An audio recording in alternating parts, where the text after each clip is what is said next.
ADHD Rewired, episode 553.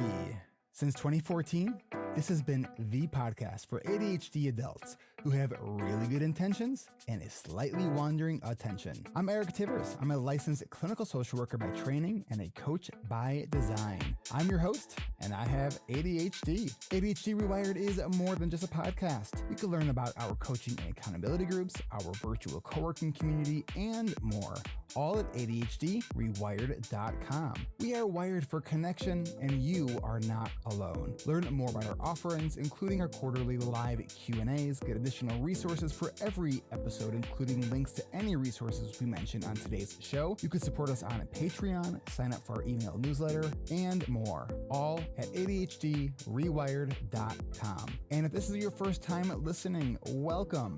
Don't forget to hit subscribe or follow on your podcast app so you never miss an episode. We know that starting is the hardest part, so let's get started. Before we dive in, I want you to hear this. My biggest takeaway is that everything is easier with fellow travelers, even more so when I know that they're sharing my struggle. Since the time that this group started, my wife has said the changes have been that apparent to everybody around me. That's the power of coaching, structure, and real ADHD community. Do it for yourself and do it for your loved ones. We just extended registration. Our next coaching group registration event is Thursday, July 10th at 1 p.m. Central. Don't want to wait until the 10th? Next day, one-on-one registration calls are also available. We start July 24th. More info at the website, coachingrewired.com. To start pre-registering, add your name to our interest list at coachingrewired.com. More info at the break. Welcome back to another episode of ADHD Rewired.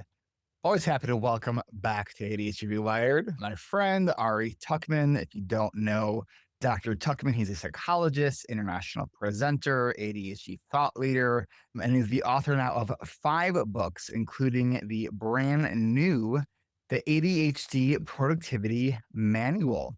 So I think we're going to be talking about all things productivity today. Yeah, I think we are. It's good to be here. It's always good to hang out with you, whatever excuse we have to do it.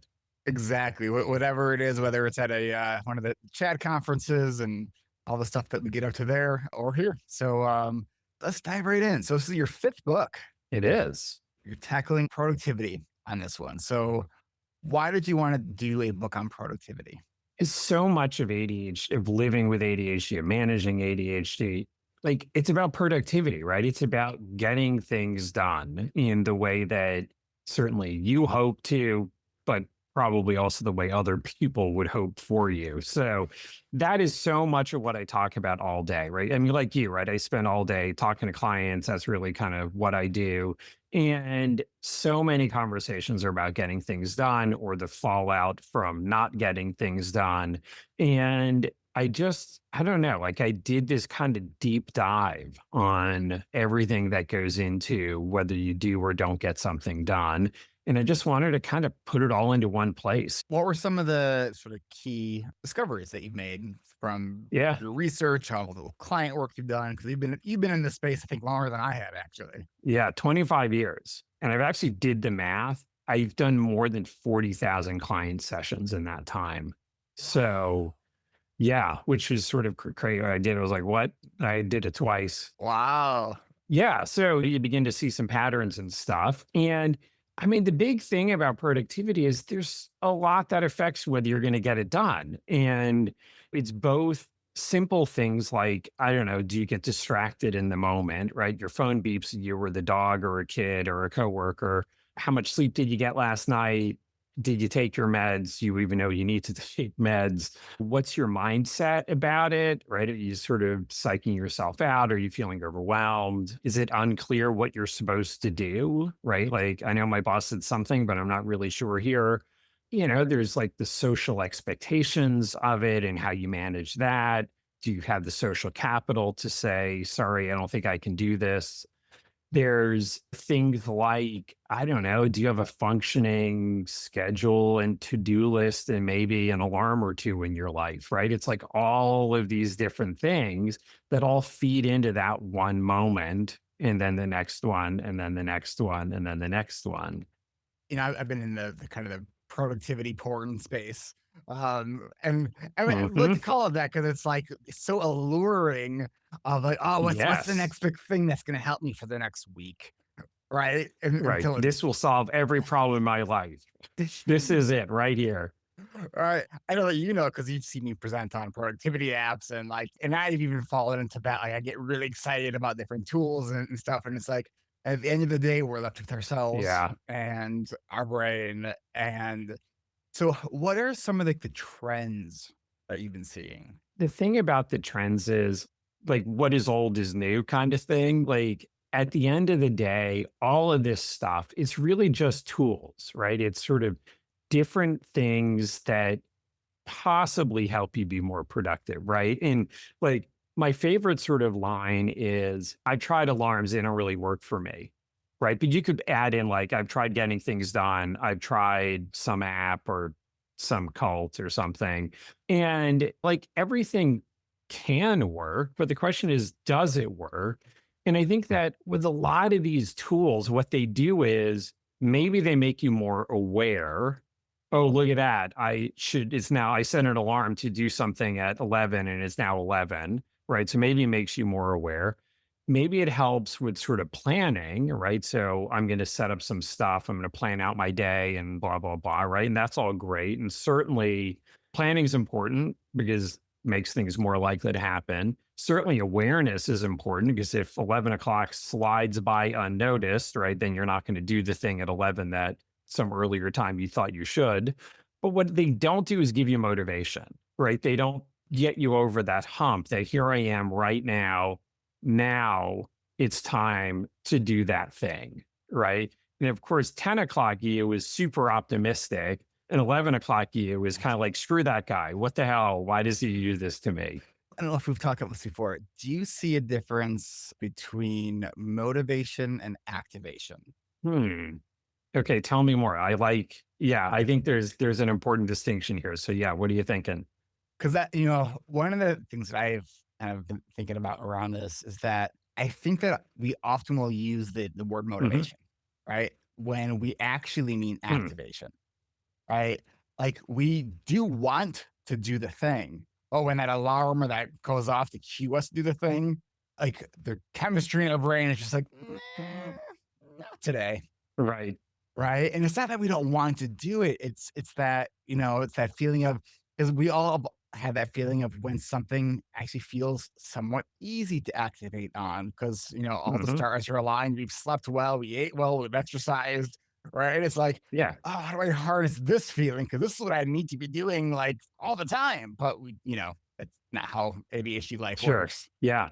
I think what's important in this is I think we often talk about motivation as if it is the only thing, right? In other words, it's all about having enough gas powering your actions. But we neglect the fact that there's also breaks, right? If I'm like really motivated to do something because I think it's important, and also I'm scared to death I'm going to screw it up because I don't know what I'm doing, like, I got a lot of gas power going, but I got more brakes, so I don't do anything. You know what I mean? So I think you gotta look at both sides of that, and I think that maybe that's the part as we're discussing this, I think, right? Like, maybe it's the brakes that too often gets ignored, or and I'm sort of talking this through. So there's also the other possibility where I'm kind of motivated to do this, but ooh, look at that over there, right? I'm more motivated to do that. So like that is Or it's that temporal discounting. It's like we have now discounted our yeah. future self because right now, like this is exciting and Yep, it's on sale. So let's do exactly. it. Exactly, right? This is how social media exists. So like it becomes this thing where the other thing has more motivating power or more activating power in that moment because it's always about like what wins in this moment, right? Which is about the competition then. So when you're thinking about then about, whether it's motivation or activation, I think that when I talk about this in my coaching groups, that like 90% of the strategies for managing ADHD are strategies around managing challenges with time and challenges with memory. Mm, And, mhm, and people go, well, what about motivation? I was like, I think that's often a memory issue. We forget why we wanted to do mm, something. right? Yeah, So when that alarm goes off, or we look at the to-do list, we see the what. There's no connection to that emotional why when we see the what, sure. right? Right. And so one of the things that, and I don't know if you talk about this in your book, I really encourage people when they're writing their to-dos to not just write the what, but also include the why. I think that is a really great idea. And it connects into a line I have, which is if you ask yourself, do I want to do this? Right. First of all, obviously, no. Right. Like, unless it's something fun, but you don't write down, do fun things. Right. So, like, no, you don't want to do it. But here's the deal, you don't want to do it later. But when you're jammed up against a deadline, you don't have a choice and it still sucks. Right. So, the better question to ask yourself is, what is the benefit of doing this? Which is your why, right? We're talking about the same thing using different words for it, because that is the future benefit. This is how my life is better later. If I do this thing now, it's better for me afterwards versus what is most exciting right now. And the problem is with what is most exciting right now is the important stuff will always lose because there's so much other good stuff instead. Yeah. So thinking about like those work situations, especially if you're not self-employed, where you Mhm. have to, the boss is telling you, you got to do this thing. And like you're writing your to-do list, you're trying to make it ADHD friendly for yourself. And you're like, why? I don't know why. Like, I think this is a Sure. dumb thing to do. Right. And so the why can then become because I don't Yeah. want to lose my job. Yeah, and that's exactly it, right? Because the inherent why of my stupid boss thinks this is a good idea is not motivating, right? Nobody's going to get psyched by that. So it's instead, it could be like you said, right? I like getting a paycheck on Friday. That's kind of nice. It could be something a little bit further down the road of, I want to do well on this job so I can get a shot at some better job. I'm just paying my dues here. But it could also be, I want to see myself as a person who gets stuff done. Like that is important to me. I want to see myself as effective. Or maybe my boss is a jerk, but my coworkers, I like them, or I like my customers. And if I don't do this, they're gonna be the ones who suffer. Or I just want to get through my workday in as least stressed out a way. So when 5 o'clock hits, I can go home and have more to give my kids or my family or my friends or my other pursuits or right. So it's like finding other things to connect to if the task itself isn't that interesting. I would also say, as much as you can, don't burn a bunch of energy complaining to yourself about how stupid this, right? Because it is, right? Like, I'm not going to debate that it isn't stupid, but like, just like grumbling about it just makes you feel worse, right? And if you think about it this way too, it's like you're actually spending time on that thing Mm, without actually getting any of that thing done, right, right. which is why do we want to do Yeah. that? But it is a weird thing, right? Sometimes thinking about something or angsting about something feels like we're doing something, but we're not. So, or sometimes I kind of look at you as the like biggest ADHD like ally of like since you're as an ADHD and a lot of ADHDers who have worked with mental health professionals who don't have ADHD often have this Mhm. this feeling of like they just don't get it. Yeah. I think from all of my experiences with you and everything I've seen you do and everything you've read, I'm like, okay, here's someone who's doesn't have ADHD who I actually think gets it. Yeah.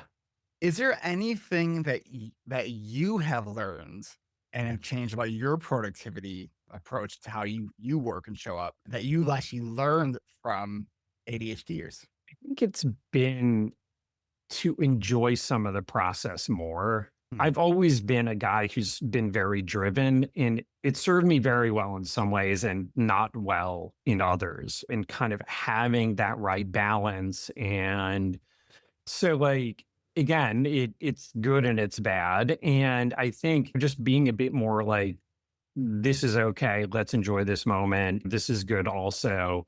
And not always sort of thinking about the next thing that needs to be done. And of course, all the sort of, I don't know, like the praise and the good feelings that come from it, right? Because it is rewarding. But it's also kind of has made me think more about kind of this idea of like productivity, being more productive, but like to what end? You know what I mean? Like, why are you trying to be more productive? Why does it matter? How does it benefit you? Right. Yes. Certainly, in some ways, it does. And also, is it worth it, right? Because like at a certain point, it isn't, right? It's like I would rather put my time and mental energy into other things, right? So kind of finding that right balance, which I think is a struggle for everyone. And obviously at different stages of life that sort of can evolve. But I think especially if you've struggled with being underproductive, it gets even that much more loaded. And there's this kind of false idea that if I can really be on top of everything, then I will prove myself worthy, or then people will like me, or then I won't have ADHD, or what. And of course, that's like an empty pursuit because you'll never get there. Oh, that is a very true struggle. Mm, It's the allure of success through, from being productive, but then the very sharp other side of that sword. It's like when the praise or the feedback that you're getting from that is positive, and it becomes almost like a drug, yeah. and you do more and more and more, and then you're suddenly out of gas, like so much so that it turns into burnout, which is Mhm. something that my listeners know that I have experienced over the last year or so. Yeah. We talked offline a bit about that, and it's so much of my thinking about productivity has changed because and has been informed by the experience of a prolonged period of burnout that I just kind of kept ignoring and pushing down. And I was like, "Oh, this is inconvenient because I have goals I gotta hit." Right. And it's like you can do it to a certain point, Right. but if you keep doing it, like your brain is just it's gonna, you know, say no. Like you can show up to your office, but you're going to just stare at your computer screen all day long and not get anything on your to-do list. And you're going to rinse and repeat until Sure. you give yourself a break. How do you Yeah. help people? I don't know if you would talk about this in your book, to take breaks. Because I think taking breaks and good restorative rest is, I am learning and I'm trying to learn this for a long time. All right. That is one of the most important parts and most helpful parts of being productive. Mm, it Just giving is. your brain rest. How the hell do you do it? Yeah. I mean, the easy answer is you say that this is important, right? And you actually then believe it when you say it, including when it's inconvenient and including when there's that pull of like, oh, okay, I'm just going to stay and get this done because it's not a sprint, right? Like every day, like the next day keeps coming. Part of being productive is doing the things that kind of set a good foundation, right? So, like I talk about sleep, diet, exercise, I'm always sort of harping on about that. Mindfulness, certainly, that's also a good thing. So, just generally kind of taking good care of yourself so that you bring more of your A game to things, which makes you more efficient. It also helps with like better, more creative, complex thinking. Cause like the worst thing is to be kind of running on empty, but slogging along. Like you're not getting anything great done and it's taking too long anyway. And you're miserable and not enjoying yourself either. It's like the worst of all combinations. So how do you break that pattern if that's where you're at? I think it's to recognize this isn't working, Yeah. right? Like this sucks on all fronts. I'm not putting out great work and I'm miserable and I'm not connecting to the people in my life who matter. So to sort of just get off the wheel and say, okay, I need to stop and reassess. Like, what am I doing here? Clearly too much. Some things need to go, like they need to go down the list, and some things need to get kicked off of the list. And as much as there's that thing of like, oh no, but I can't, they're all so important. Like the reality is, like, you're not getting half this stuff done anyway, right? So, like, don't lie to yourself that this is all going to get done because it isn't. It's just that circumstances will decide at the end of the day what didn't happen to have gotten done. In our coaching groups, I have our members read the book The One Thing by Gary Keller, which has this focusing question in it, which asks, what's the one thing you could Mm, do such by doing it makes everything else easier or necessary? But I also like to take sort of the kind of the flip of that question, or maybe it's a sideways version of the question, where it asks, because we've all had those days where it's like, yeah, we have 10 really, really important things that we got to get to today, yeah. and none of them get done. Right. So since we all can realistically say, yeah, we've had those days, asking ourselves the question, if we could only get one thing done today, what would it be? Mm. And then start there. right? Yeah. Because, you know, it Yeah. doesn't matter how important the stuff is. We've all had those days where brain is not braining, right? And you got Yeah. to try again tomorrow. And that is absolutely true. But also, this is every day, right? Because sometimes when people are drowning and having way too many things to do, right? Their to do list is 8 miles long and their schedule is jam packed. It's because they're not investing the sort of cognitive effort to think through, okay, what is more important than what needs to happen sooner, what needs to happen later, like what am I doing with all this?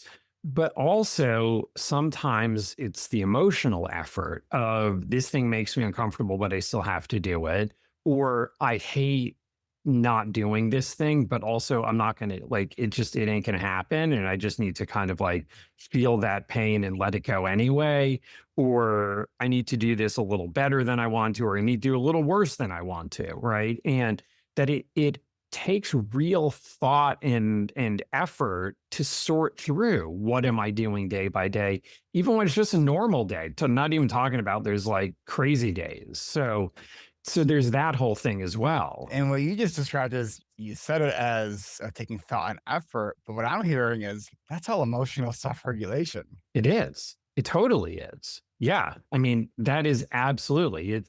You got to think about it and put in the effort, but it's the emotional self regulation to stick in there and not just go, I'll just check my email. Right. And then we're like passively scrolling email rather than doing the hard work of whatever the other thing is. I never have that problem. Right. I ignore my email like, without any skill. I mean, it just happens naturally. Right. Exactly. That will never be a problem.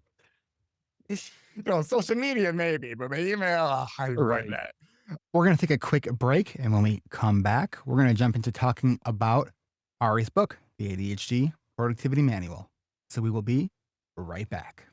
Okay, so if you are listening to this right now thinking that you relate a lot to this discussion, or thinking, I know what I should be doing, but I just can't get myself to do it, believe me, you are not alone. And that is exactly why I created ADHD Rewired's coaching and accountability groups. Our summer season kicks off July 24th with sessions Mondays, Wednesdays, and Thursdays at 10 a.m. Pacific, 1 Eastern. And we've extended pre-registration to give you a little extra time to take that next step. Our next live registration event is on Thursday, July 10th at 1 p.m. Central, 2 Eastern. And if that time doesn't work for you, you can also schedule a one-on-one registration call with me. So I just want to share with you a couple quick voices from our alumni who just completed the spring session. I have new knowledge, new connections, new confidence. I'm most proud of myself for how I've turned my business around. The biggest thing I learned was that routines are good. And that has consistently been a bad word in my vocabulary. And that's changed. I'm really happy about that. So if you're thinking about joining this group, I definitely think you should.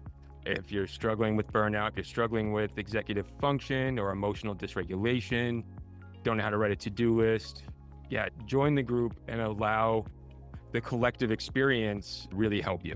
If you're thinking about joining this group, stop thinking, do it. There's no time like the present, do it. And this is the kind of change that happens when you get real structure, real support, and a community that actually understands ADHD. So if you're done trying to brute force your way through ADHD and want momentum that sticks, come join us. Pre-register now at coachingrewired.com. Get on the interest list so you can start pre-registration. It takes about 30 minutes to go through the whole thing.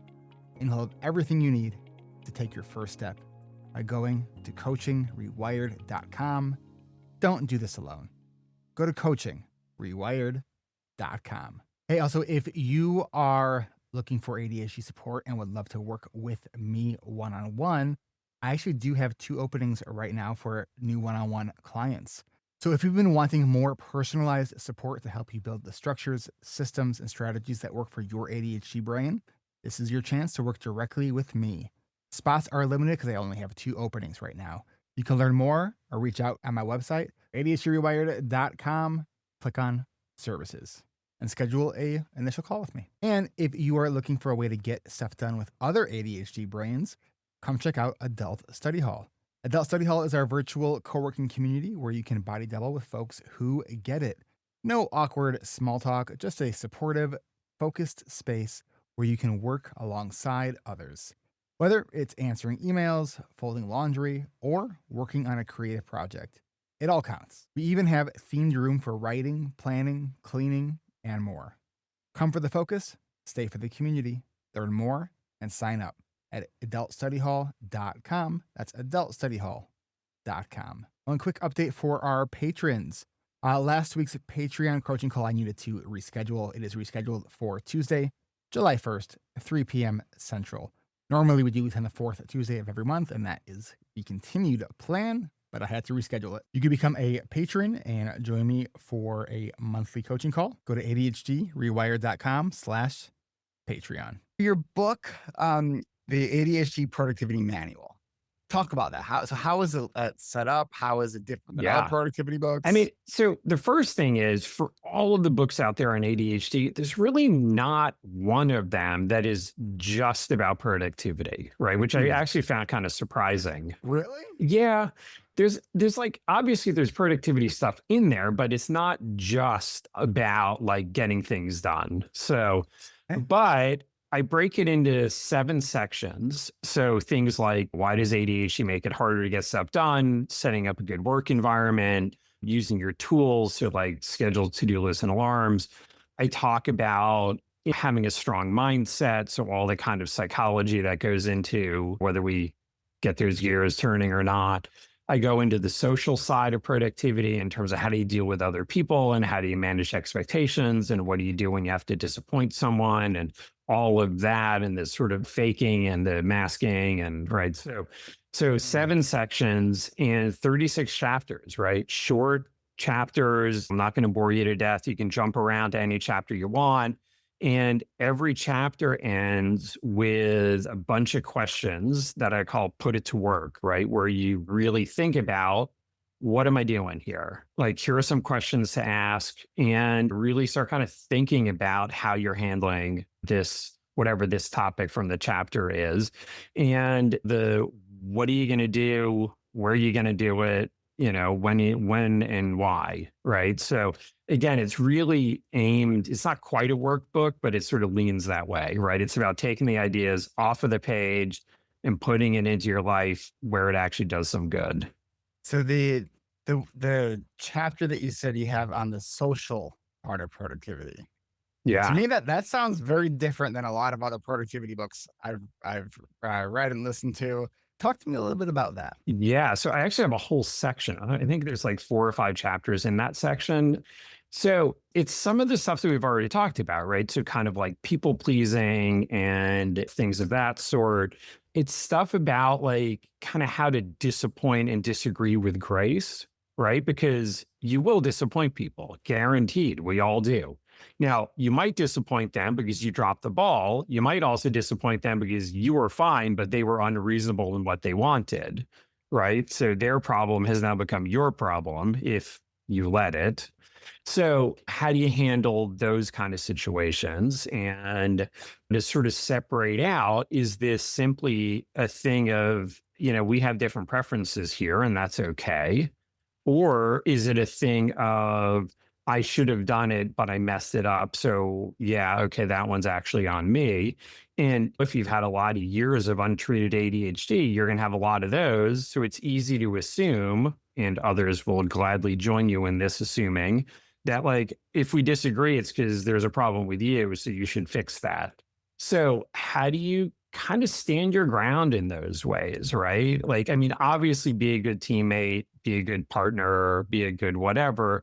But part of that is also taking care of yourself and knowing when and how to push back and how to set other people's expectations. And do you disclose your ADHD? If so, how do you do it? Do you disclose at work where it's a little bit more complicated? So I kind of talk about all of that whole side of it as well.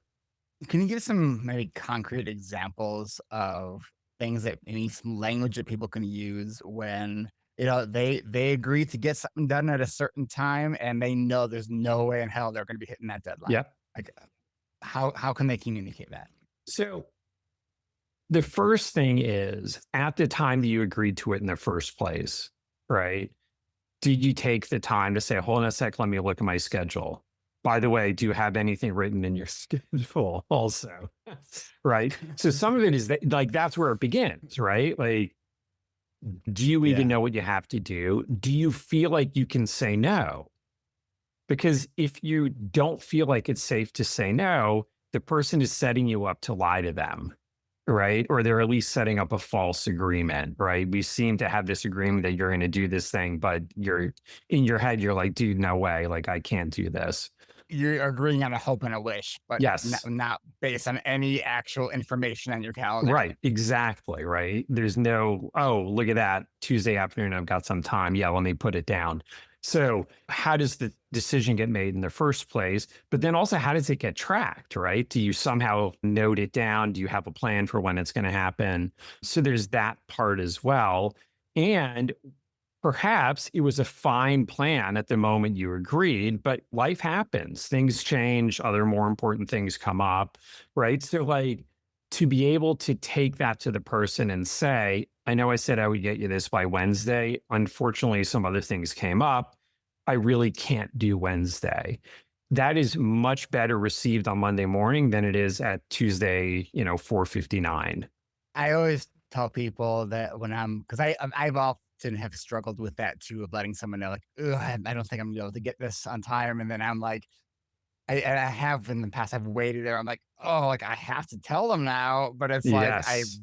probably should have told them sooner, right? Yeah. So there it goes.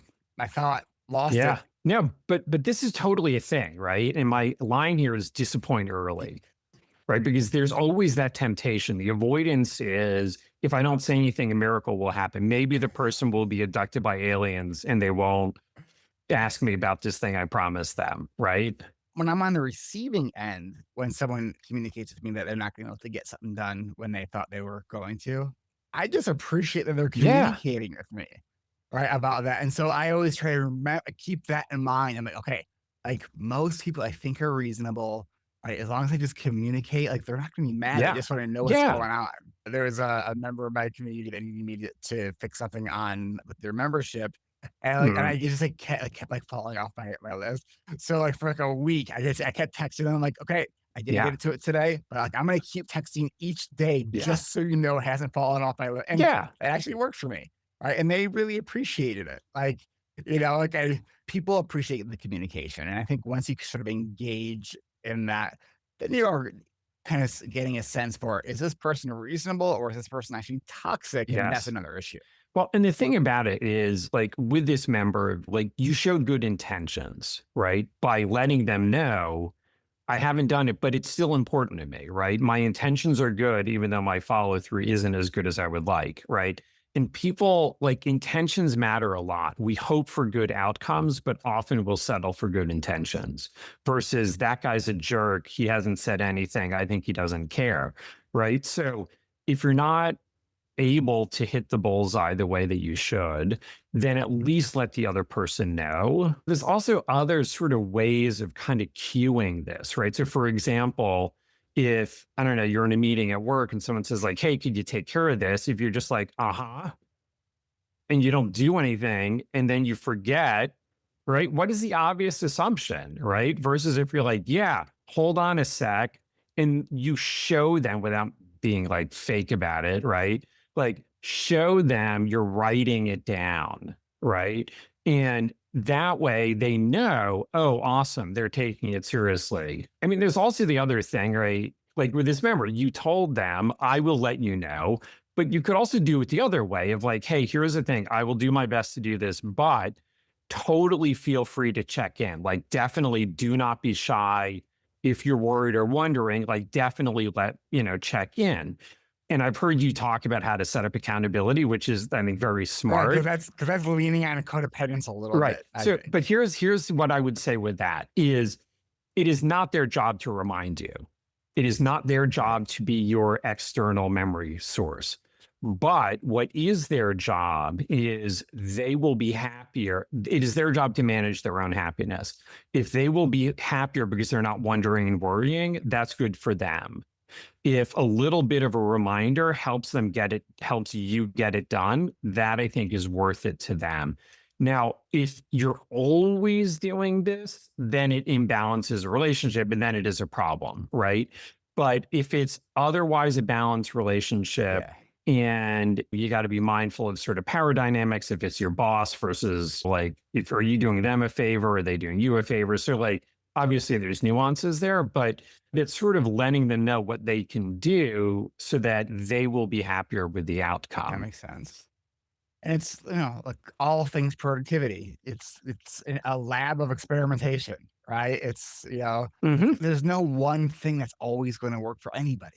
Absolutely not. And that is definitely like, that was one of the things that has sort of, I don't know how to say it was a driver of this, but these sort of over promises that's like the top 5 hacks, like, no, shut up. There's no top 5 hacks, right? Right. Or anytime anyone uses words like revolutionary or life changing, or like, no, you're some random person. You did not discover something unique that 4 or 5 billion people in the world never discovered for you. I saw this, some woman had a YouTube video where it was something like dopamine or whatever. And then in parentheses, it said life changing. And I was like, I want to curse right now, but I won't. But it's just like, no, not life changing. Not one possible way. Not at all. At best, interesting, right? You should put in parentheses, slightly interesting. That I would believe. But if you say life changing, like, I'm never clicking that link because you clearly have no idea what you're talking about, or you're a scammer. Right. But like, how many people are that discerning on what they're clicking? Mhm. You know? Right. But that's my point. Like, don't reward clickbait. Like, Right. don't buy in, like, don't believe it. Right. But there's the hope, right? And especially when you're struggling, right? Like, I do get it. Right. We all want that hope when things feel hopeless, but it's Mhm. not going to make you any better, right? Like, it won't. It just absolutely won't. Or any kind of guaranteed results. Like, that's another thing that makes me crazy. Like, no, it is not, like, nothing is guaranteed. Well, all right. Like, that I guarantee in my coaching groups that at the end of the group that you're still going to have ADHD. Right. That's That'll what I guarantee. guarantee, right? Right. It's like, and it's just like, and I think when we're thinking about any kind of personal growth, whether it's productivity or, other related spaces, when you have ADHD, it is always going to feel like it's taking longer than you Yes. want it to. We are always going to want Yes. progress yesterday, right? But I think it's so helpful to, when we can, to zoom out our time horizon as much as we can. Because like when we're just looking at it from like week to week, it Yes. can often feel like our progress goes backwards, right? But when we look at it from year to year, that's when we can actually see like, oh, like that thing that used to always be an issue for me, like that hasn't even come up on the radar at all. Like I got that under control now. Yeah. And we're so quick to move on once we've like, kind of tackled something and we forget to, and this is something that I had a Yes. coach that was kind of helped me see, like, if you need to learn how to celebrate your wins, because I just like to move on, right? And like, all right, next thing. It's like, oh yeah, that actually is really important to do that because it's easy to forget. It absolutely, I actually, I've got a chapter on this, right? Like, notice your successes, surround yourself with good people, right? Because we have this sort of negativity bias that we definitely notice the things that don't Yeah. work out. And like, evolutionarily speaking and survival and whatever, like, that makes sense. But also, then what happens is, like, if you don't notice your successes, but you definitely notice the things that don't work out as well, you're going to feel like crap and like you're not making any progress, and you'll be less motivated to put in the work. So, like, yes, absolutely, be intentional about noticing your successes and the gradual refinements. There's no like instant, like, moment of transformation that occurs. It's more like we get a little bit better and a little bit better. So notice that and surround yourself with people who also notice. And appreciate the rest of you, that's awesome. Even if things like arriving on time are not a superpower. And if there are people who are really much more negative, maybe you need to kind of reconsider how much of a starring role they play in your life. I always love the expression that you can't change the people you're around, and you got to change the people you're around. Yes. Yes. I love that. That is exactly it. The people who are around us and how they see things does have an effect on how we see ourselves. And whether it's your own expectations for change and improvement or other people's expectations for you, like how satisfied you are is not only what happens. Equally, the other half of it is your expectations or the other person's expectations. And if you expect too much, you will be disappointed. That doesn't mean you didn't do a good job. It's that you're hoping for too much. Do you think that comes in from just like perfectionism and like where do you think that comes in from? I mean, some of it I think is that. I think some of it, like there's a genuine hurt and a genuine desire, right? And I totally get that. I think like this is why people are vulnerable to this kind of like shady marketing that overpromises because people want to believe. And I get it why you want to believe, but nobody needs more disappointments, right? Like you are worse off for it. So having the right expectations and the idea that every day is a new day, right? There's new challenges, new struggles, but hopefully also new successes. And like I start out the book, like in the very beginning, I say every single thing in this book is going to be hard, right? Because it is. I'm setting the expectation, you know? It's kind of funny. I wonder if you'd ever get any like analytics on the digital version of your book to see. Yep, and everyone stopped reading on page Mhm. 2. Right, exactly. Which you did say it was a book you Exactly. can kind of jump around a lot in, right? Right. Yes, Which is right. nice So, for a lot of people. but here's the thing, like the reason why I said that was because I want people to recognize, first of all the stuff that's easy is easy because you've already been doing it, right? That's why it's easy. You're well practiced and you're doing a bunch of other stuff that's already hard. So like you can do it.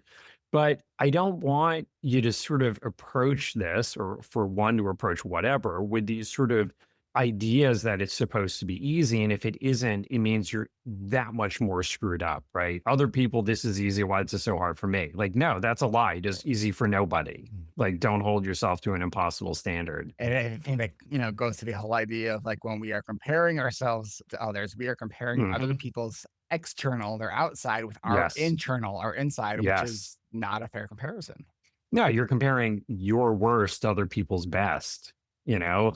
It's so true. Just talking to someone about this, the idea, like social media influencers, like even when they're being really vulnerable on their social media channels, they are showing the Right. best R- version of their Yeah, worst self. exactly. Right? Like I mean, even I do that. Like I'm not like when life has become a dumpster fire in different phases of Yeah. life, like I haven't shown all of that. Like, 'cause that's not even like that's not professional, it's not healthy. Like I'll show a little bit of my shit when I'm like Hmm. I'm in a good space with that shit. But like I feel like I can see the light at the end of the tunnel. I'm getting through this. So I'm trying to show like, okay, like, yep, we all have challenges and we can still work through this. But Yeah. like I just don't think it's Yeah. right to share all of the details of all the mess. 'Cause then you're just putting your shit on other people's Yeah. plate, But it's also right? a thing of like, are you focusing on showing how amazing you are at your shit? Or are you, right? Because you're doing it for an audience, or are you actually dealing with it in a way that means something to you and maybe the people around you? Is it performative or is something genuinely Mm. happening there? All right. So you've worked with many, many people, and I am sure that you have some really fun or interesting kind of out of the box things that you've heard from some clients and people that you've worked with on ways that they have sort of improved their own productivity. Hmm. Want to share some of those stories? Here's one I'll share. So Peter Shankman told this story at the CHAD conference, I don't know, like 10 years ago or something. And so I'm not going to recommend this as a strategy for anybody, but so he had a book due, right? He needed to write a book, and his agent was pestering him, and he was basically lying to his agent. He's like, "Oh yeah, I'm getting close. 4 chapters done, whatever." So what he did then was right before the thing was due, he booked a first class flight to like Hong Kong or something. And so I don't know, what is that, like a 14-hour flight or something? So he flew to Hong Kong first class and just, he had his outline, but he just like grinded out a whole bunch of words. He arrives in Hong Kong, he goes into the first class lounge, takes a shower, gets back on another plane back to the US. So he's coming through customs. He has no stamp on his passport. He didn't actually leave the airport, right? So the customs guys were like, okay, wait a second. Like, you're either a drug mule or like there's some shady, probably illegal thing going on. So they called his agent to ask if he had a book due and basically outed him to his agent, right? It's like border security was like calling them up. So like, I mean, it worked. He got most of his book written in 36 hours or something. But like, so like, that is a hell of a creative way to do it, right? Because he's sitting on a plane, there's nothing else to do, there's no Wi-Fi or anything. And so like, sometimes you need to kind of come up with some crazy ideas. Although actually, I'll share another story. This one is yours, right? And I love this one, that when your son was a baby and you had to get yourself up to bed, you set an alarm, not downstairs, but upstairs, where it'd wake up your baby and it'd wake up your wife, and then she would murder you. So like, yeah, that is exactly what, put some skin in the game. I can't use that strategy though anymore, all right? Because now I'm divorced, and so it doesn't work for me anymore. Right, and your son's a teenager, he wouldn't wake up anyway. But I still do use the strategies of like engineering urgency, so I don't get stuck in my office late hours. Like typically once a week, usually on Wednesdays. That's my Chipotle day. Nice. And to make sure that I don't stay too late in my office, I will pre-order ahead of time Ooh. my Chipotle pickup. Oh, dude, right? that's 'Cause it's awesome. like, yeah. And that has worked for me for a long Oh time. man, that is such a good idea. Right? Because I don't want a cold, burrito bowl. I want it right when it's coming out. Now, And they don't have to wait in line. oh man, I love that. Okay, that's a really good idea. I got to go with that. All right, what else? What are some other unique kind of productivity strategies you've seen people use? So here's one. This is like a really old example, but I had a guy, long ago, I ran an adult ADHD support group through Northern Virginia, Chad. And there was a guy in there, he kind of was telling the group he would get caught up like screwing around on his computer at night and he'd just stay up too late. So what he did was he put the lights on a timer. So at, like at 10 o'clock, like click, it's like dark in the room. And everyone's like, whoa, dude, that's awesome. And he's like, yeah. Then it got really good at working in the dark. Yep. So, on the one hand, there's always that thing, right? Where there's a will, there's a way. But at least back to what we were saying, like there's now awareness, right? He planned ahead and there's now awareness, but you can still make a bad choice in the moment. But at least you're not unaware that 10 o'clock has come and gone. But then it becomes a matter of like integrity in a way of like, am I doing this? Why am I doing this? Also, by the way, maybe you just don't get on the computer at all or something, right? Maybe that's the better kind of way to do it. So like being honest with yourself about how things are likely to work out. There was a client I was working with. And it was kind of had a very similar issue. They would get on their computer and then they were on there too late at night. And so we basically came up with a solution that they would leave their power charger at the office. Yes. Yes. Right? Because it's like when you're out of juice, you're done. Like, yeah, not you debatable. got nothing to plug into. Right. Because I used to play Nintendo Wii and I would plug it into a lamp timer. It's like all these things that it's just like, right? Because it's like, it's enough of, yes, could I start it back up? Yes. But like all I needed was an interrupt to get me out of that. Like, yeah, it broke the game. All right. Bam. Yeah. Dude, that's nice. I like that now too. I have all like the smart lights and everything, which is, it's like, it's helpful most of the time. Sometimes it's like, I just spent 5 minutes trying to turn my light on. Yeah. It's like, yeah, exactly. But So so, I'm trying to think of, is there any other sort of newer novel productivity things that you've seen or heard um or I don't know, anything like that? I think it's really about it. I think it honestly, I feel like it comes down to the basics. It's like making things smooth and straightforward. And so things like this is like, so I was doing an ADHD evaluation on a guy. I was asking him how he does with getting things done and whatever. And he told this story about how his wife asked him to pay a bill. So he goes onto the bank website, like, crap, I don't have the password. So password reset, right? Anybody not know where this story is going here, right? Goes into his email in the 3.7 seconds it takes for the bank email to show up. He's somewhere else, doesn't pay the bill, right? So things like get a password manager, right? Not just only so like people don't hack your stuff, but also then you're just like, ding, ding, ding, I'm in, right? It's just like one less transition. It's one less place to go off onto something else. Yeah, I'm still amazed how many people don't use password managers.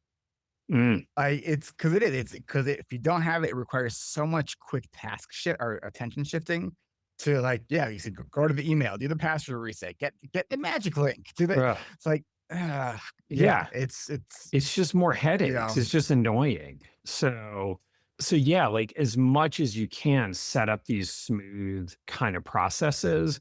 And not only does it mean less places that you get sort of pinged and bumped off, but also like the more annoying something is, the more willpower it takes to force yourself to start it. So like finding ways to make some of the things, especially stuff you got to do again and again, to just like make it a little bit less painful to do it. what was your favorite part of the book? Mm, one of my favorite things. So I came up with this idea of having a bunch of illustrations. So at the top of every chapter, I thought of some like little comic or something. And Marcy Caldwell, who's a psychologist and presents in Our World, also was a fine arts major. She has the most beautiful slides. Like her slides, my slides are just like stupid bullet lists that I've had the same format since like 1937 or something. But hers are amazing, right? So she did the line drawings, right? And it was really fun kind of working with her on that. And I think it really kind of adds something to it. And also working with a cover designer to get just the right cover because it's an ADHD productivity book. God forbid it's some fucking boring button up, right? Like people will be burning my book in the street, right? So like Didn't you complain about that with more attention less deficit, that like you didn't like your cover or something? someone else did. They're like, oh, that looks like a boring business meeting. I hate being in business meetings or something. So like I needed this to have the right cover, right? Especially if you're like looking at stuff online, right? You take one look and you're like, next. So like I needed a cover that obviously was serious, right? So I couldn't draw with crayons, right? But it had to also have enough of like a fun, kind of playful, right? So I worked with this awesome cover designer and we threw ideas around and then we like hit on the idea and we're like, oh, that's it. And then it just like little tweaky refinements and it just got better and better. I had the idea of having like a checklist, but on the last check, instead of like finishing the check, the pencil like wanders away on the page. And then I took a pencil and I like literally I bit all over it. And then I made my wife take her good camera and go out in the sunshine. And we took like a ridiculous number of pictures of this stupid pencil. And then I sent them to the graphic designer. And like, I just love the cover. I think it just is absolutely awesome. So those pencil bite marks are your actual Yes. bite marks. That's So dedication. if I all die right? in a fiery plane crash, you can now identify my remains. And we're done. We'll end there. You know, it's no better place to end. How can people learn more about you and find your book? So best place is adultadhdbook.com. That's my kind of books and speaking website. I've got a bunch of information. I've got some chapters up on there, sample chapters that are different from the sample you can get off of Amazon or whatever. And just really psyched about this book. Like, I really feel good about it. I had a lot of fun writing it. And I think there's a lot of good stuff. And I love that now I have an excuse to come and hang out with folks like you and just talk some shop. All right. Well, guys, so what's your next books going to be so I can find out what I'm going to have you on again? Yeah. So for 2 books, I've been saying my next book is ADHD and self-esteem, but I think this time I mean it. I think actually this is, So like, how do you feel good about yourself? What is the psychology of ADHD? I think that's my next one. Cool. Very cool. All right. Well, all right. Thank you so much for coming on, and hopefully I'll get this episode out at some point. Yeah, or not. Or not. Yeah. Good intentions. Right. We'll mark the date. Should I say the date today, and then people can see how productive you've been? We're recording this on was it May 8th? 2027. That'd be funny if it actually did take me that long, but it was. You'll be up in the queue there, Ari. All right. So thank you so much for coming on. I appreciate it. Awesome, man. I totally appreciate it. Before you go, I just want to remind you, productivity isn't just about the right tools or perfect systems. It's about finding ways to do what matters while protecting your energy and your relationships. You might feel behind. You might feel stuck, but you are not broken. You can do hard things, and you don't have to do them in the hardest way possible or do them alone. Whether that means working with me in our coaching groups, one-on-one, reaching out to your own communities, or just giving yourself permission to try again tomorrow. I hope you can keep showing up for yourself, and if you can, for each other. Thanks for listening, and we'll catch you next time.